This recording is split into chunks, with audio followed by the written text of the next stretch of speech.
Picture this. It's the night of May 16th, and the Lumbee tribe of North Carolina is gathered at UNC Pembroke. Right? And it's this incredibly emotional night. They're celebrating their 575 federal recognition, a huge cultural milestone. People are looking up at the sky, honoring ancestors, expecting to see traditional tribal imagery.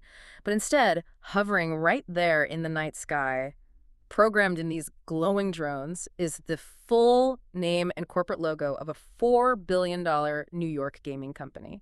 Yeah, I mean, the visual dissonance there is just striking. You have this deeply sacred generational milestone literally sharing the sky, with what is essentially just a massive corporate branding exercise. Exactly. And today on the Deep Dive, we are going to explore exactly how that corporate logo got into that sky, because our mission today is massive. We're unpacking this really high-stakes intersection of corporate power, political maneuvering, and local sovereignty. It is quite the paper trail. It really is. We are pulling from this fiery investigative report published just today, June 3, 2026, by the Lumbee News Network, and we're looking at that alongside a literal stack of raw, unvarnished legal documents.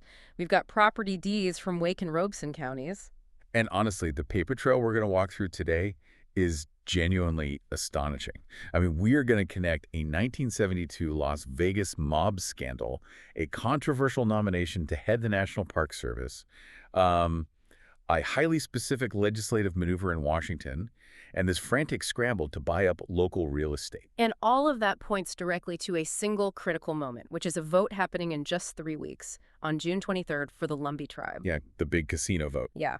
So whether you are interested in real estate or how local politics actually work or just how the hidden gears of the world turn, this deep dive is for you. We are going to look at how the stage is set, how the actors are cast, and how the ending is written long before the public has ever actually asked for their opinion. Because to understand the forces converging on this upcoming Lumbee casino vote, we really have to look past the local geography of Robeson County. We have to identify the invisible giant standing in the wings here. Okay, let's unpack this. The Lumbee News Network article introduces us to a company called Delaware North. And if you haven't heard of them, their scale is almost hard to comprehend. It's massive. Like, they're based in Buffalo, New York. They are completely controlled by the Jacobs family, and they generate over $4 billion in annual revenue. And they employ what, like 55,000 people? Yeah, 55,000. I mean, if you have bought a hot dog at a major stadium or stayed at a national park lodge or walked through a major airport, you have likely interacted with Delaware North. They are a hospitality behemoth, no question. But the L&N piece brings up a really crucial part of their origin story. Because before they were the Delaware North we know today, the Jacobs family holding company operated under a totally different name. They were called the Emprise Corporation. Right. And the history there is, well, it involves a very different kind of business dealing. Yeah, it does. Back in 1972, following a series of exposés in Sports Illustrated and the Arizona Republic, Emprise was convicted of federal racketeering charges. Wow. I mean, that is a serious conviction to have on the books. Very serious. The conviction was tied to the purchase of the Frontier Hotel in Las Vegas, where they were basically found to be operating alongside members of organized crime. Okay, yikes. But what is mechanically fascinating here is how the company responded to that existential threat. Following the conviction, the family patriarch, Jeremy Jacobs Sr., essentially executes a masterclass in corporate survival. Right. He doesn't just fold the company. Exactly. He dissolves the Emprise name, he reorganizes the family's massive portfolio of assets, and he rebrands the entire enterprise as Delaware North, literally just naming it after the street corner in Buffalo where their headquarters sat. So it operates almost like a corporate hermit crab. Hermit crab. I like that. Yeah, like think about it. When a hermit crab outgrows its shell, or if that shell becomes tainted or damaged, it doesn't die. It just sheds the old shell, crawls into a brand new, pristine shell, and just keeps walking down the beach. That's a great way to put it. The exterior looks completely different, right? It has a new name, but the exact same biological organism is driving the movement inside. But let me push back on this for just a second. Sure. Because I'm looking at this and thinking, is it entirely fair for an investigative article in 2026 to judge a modern $4 billion hospitality company by a federal conviction that happened, what, over 50 years ago? That's a fair question, and the LNN article actually anticipates that exact defense. They aren't arguing that the Delaware North of 2026 is the literal equivalent of a 1972 mob-adjacent enterprise. Okay, so what are they saying? What the reporters are establishing is a baseline for the company's operational DNA. The rebranding demonstrates this decades-long willingness to use every available legal and financial lever to protect and expand their interests. Got it. So the core strategy hasn't changed. Exactly. The core formula driving the hermit crab hasn't changed in half a century. You identify a highly lucrative public venue, you lock down the exclusive contract, and you extract the maximum possible value. Which really transitions perfectly into how they operate today. Because securing a billion-dollar tribal gaming contract, it doesn't just happen by submitting a nice, polite proposal. No, absolutely not. You need a finely tuned, highly pragmatic political engine. You need access. And Delaware North's approach to campaign finance is the absolute definition of pragmatic access. They do not operate on ideology, Right. operate on influence. Right. The LNN piece outlines this so beautifully. On one side of the aisle, you have the family patriarch, Jeremy Jacobs Sr., writing a $100,000 check directly to the Trump Victory Committee. A massive Republican donation. Yep.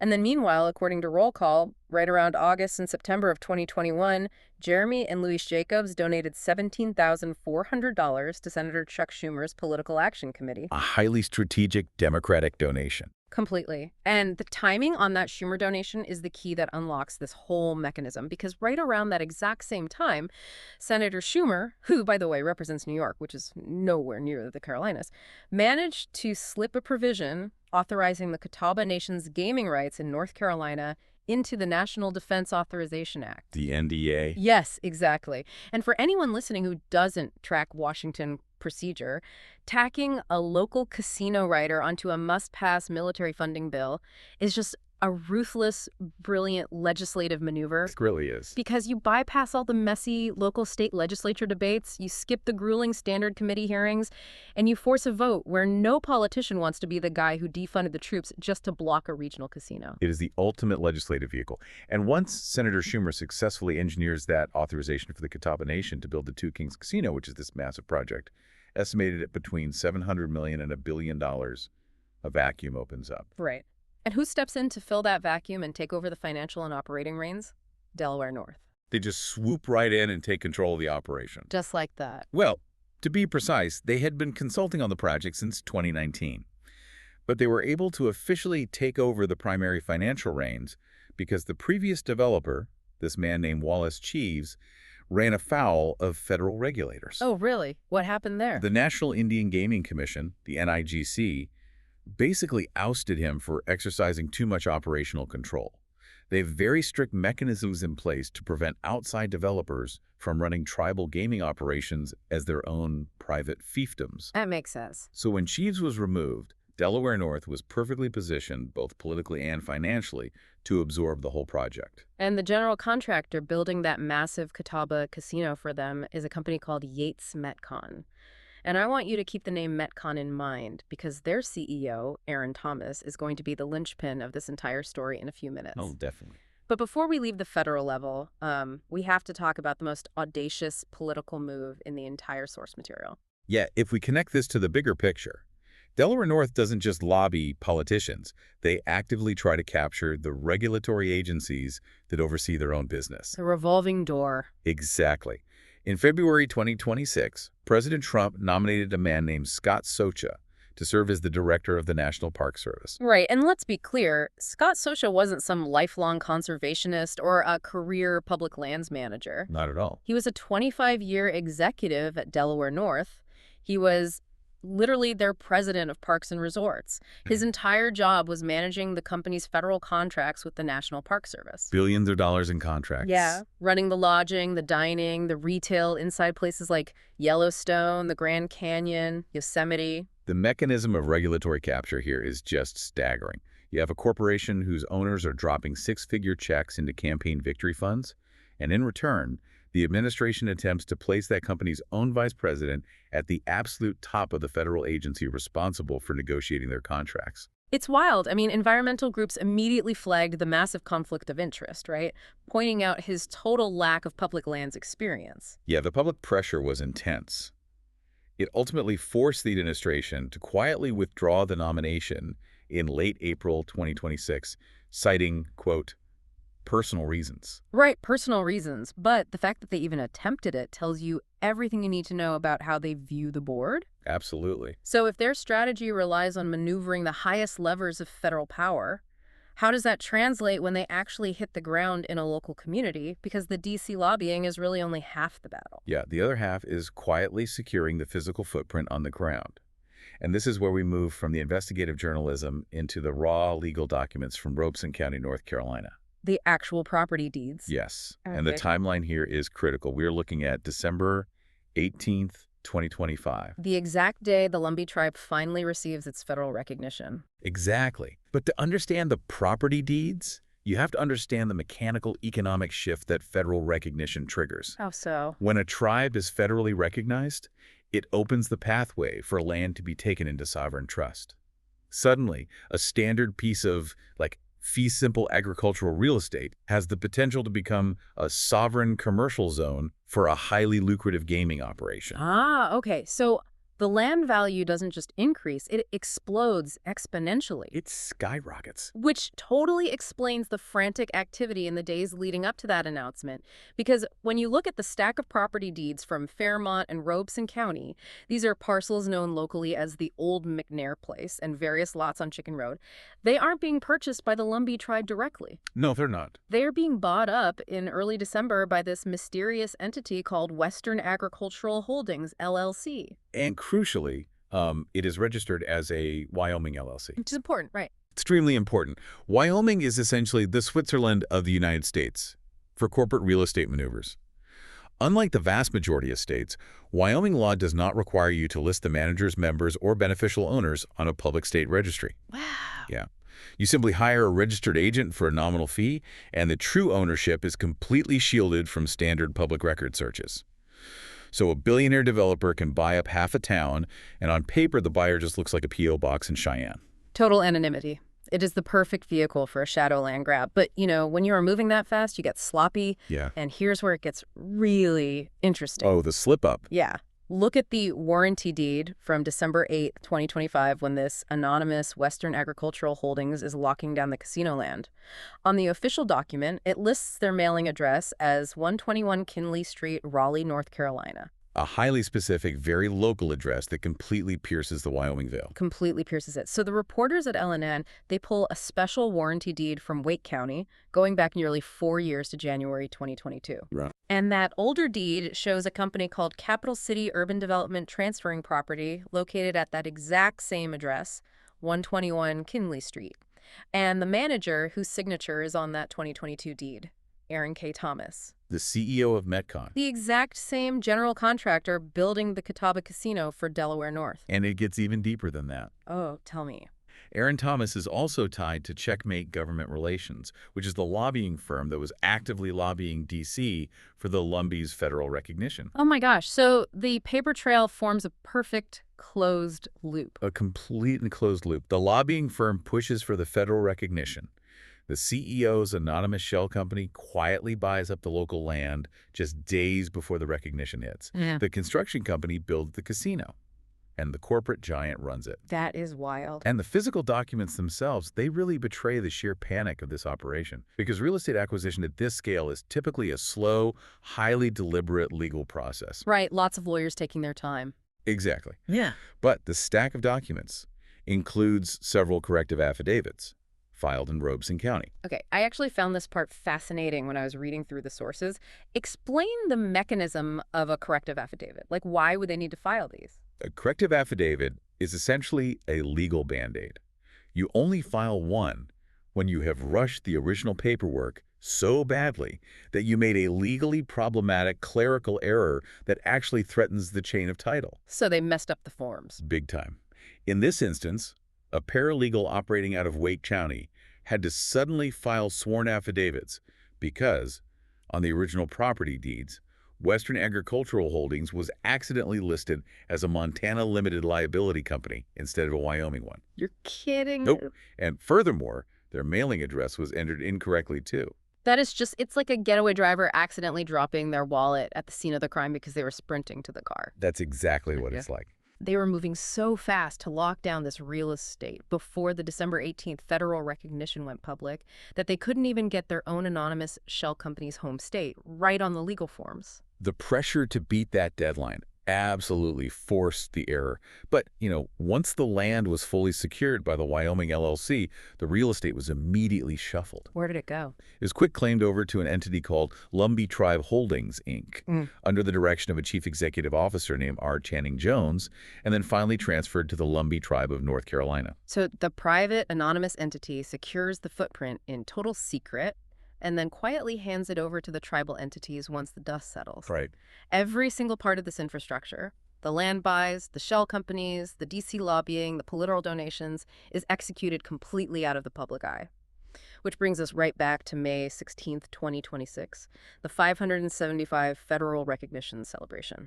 Yeah, and what's fascinating here is the sheer audacity of the public reveal. Because the Lumbee tribe's published agenda for the celebration made absolutely no mention of Delaware North. Really? Nothing. Nothing. It simply listed a drone spectacular honoring the Lumbee tribe. There was no prior press release announcing a corporate sponsorship. There was no formal announcement to the tribal council or the tribal membership that a major gaming corporation was funding the entertainment. They just literally appeared in the sky. I mean, the community is looking up, expecting to see Henry Berry Lowry or traditional tribal symbols, and instead they get the corporate logo of a $4 billion New York company. Yeah. And remember, the community hasn't even voted on the June 23rd constitutional amendment yet. They haven't officially authorized a casino on tribal land. But the company that intends to operate that casino is already branding their sky. Exactly. When you lay out the chronological paper trail we just walked through, that drone show doesn't look like a polite introduction to the community. It looks like a victory lap. It really does. It is a corporate giant signaling to the world that they have already won a race that the general public doesn't even know has started. So I have to ask you, the listener, when you look at that timeline, does that drone show feel like a generous cultural sponsorship? Or, as the Lumbee News Network article asks, is it a billion-dollar sales pitch masquerading as a celebration? It definitely forces a hard look at what the upcoming vote actually represents. Right. So what does this all mean? In 3 weeks, on June 23rd, the Lumbee people are going to the polls. They are being asked to vote yes or no on a constitutional amendment to authorize a casino. Yeah. And on the surface, it sounds like a very straightforward democratic choice, a community deciding its own economic future. But our deep dive reveals that the massive legal and financial infrastructure for this specific outcome has been meticulously engineered for months. I mean, from the Wyoming shell companies hiding the initial land purchases to the cross-pollination of construction CEOs and DC lobbyists, right up to the overarching shadow of Delaware North. The LNN article ends with a genuinely profound question. They state unequivocally that the Lumbee people absolutely deserved their federal recognition, that it was a status their elders prayed for and their ancestors fought for. Absolutely. But they ask, did the political and corporate forces that finally helped push that recognition across the finish line actually believe in Lumbee sovereignty? Or did they just see a billion-dollar construction and gaming contract waiting to be extracted? It is a question of whether the recognition was the actual goal or merely the vehicle to unlock the real estate. Exactly. And it leaves you as a final thought to mull over, one that stretches far beyond Robeson County or the gaming industry. Because if a massive corporation can utilize anonymous shell companies to silently acquire the land, draft the blueprints, hire the lobbyists, and secure the political favors for a massive public project long before the actual public is ever allowed to cast a ballot. Yeah, what happens next? Right. What happens when this exact same playbook is applied to the trillions of dollars rolling out for green energy and federal infrastructure over the next decade?